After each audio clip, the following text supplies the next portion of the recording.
Members of a small Ontario community are rallying around the family of a toddler who died tragically last week. A picture of him this morning, 23-month-old Everett Smith, who died last Thursday. We're starting to get further details now of the circumstances.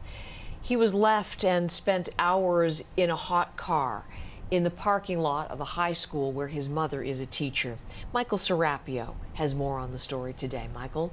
Good morning, Heather. And this really is a tragedy that continues to affect many people in the community. As you say, the child was discovered in a parked car in Bancroft, Ontario last Thursday, parked at the high school where his mother worked. Now, the mayor of Bancroft says people have been rocked by the news, and at this point, many are just trying to focus on the family, trying to help them get through this terrible tragedy.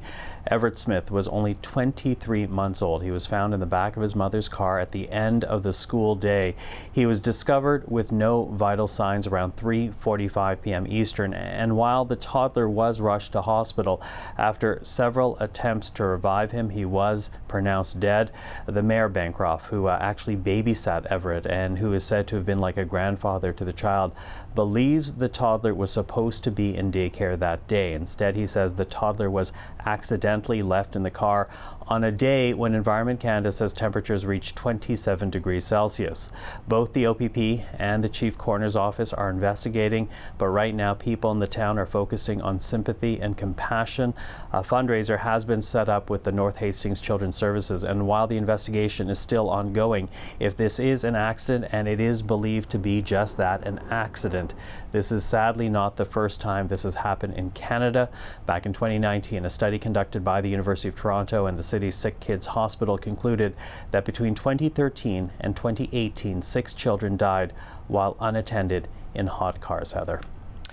Michael, thank you very much. We'll continue to follow developments there. The OPP and the coroner's office investigating. Michael Serapio with the details to this point. This morning, Dr. Christopher Labos is back with us, an epidemiologist and cardiologist in Montreal. Dr. Labos, good morning and welcome back today. I wondered if you might have a thought further to Michael's reporting. As Michael was saying, that study that found Canadian children, Canadian toddlers who have died, obviously we report on it so heartbreakingly, unattended in cars, and dozens of children die in those circumstances every year in the United States. We were talking just yesterday about the heat that we're experiencing right now. A note on what has transpired in Bancroft.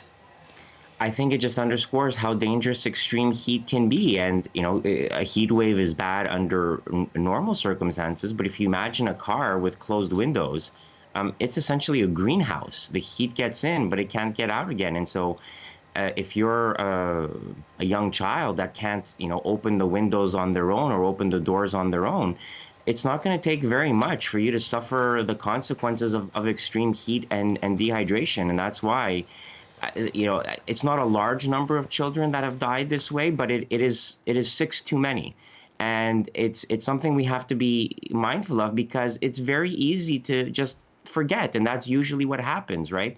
There's a break in the routine. You have to take your child to daycare rather than your spouse. And that's where the breakdown in communication happens. And you forget routine. And most people just don't have the habit of checking the back seats of their car. And that's why one of the best things you can do if you're traveling with your child is put something in the back seat of your car that forces you to look back there. So like put your phone under the car seat, because as callous as it might sound, you're going to realize you're missing your phone much sooner than you're going to realize something has gone wrong with your child, because it's often that miscommunication where one parent thinks the other parent has taken care of the child, and so everyone else thinks that everybody else is responsible, and that's how children get left in cars for hours at a time. That breakdown in communication or distraction, I think you're right, and we look at that little boy, and it's just a reminder. Your briefcase, your lunch, Dr. Labos, you mentioned the phone, leave that in the back seat.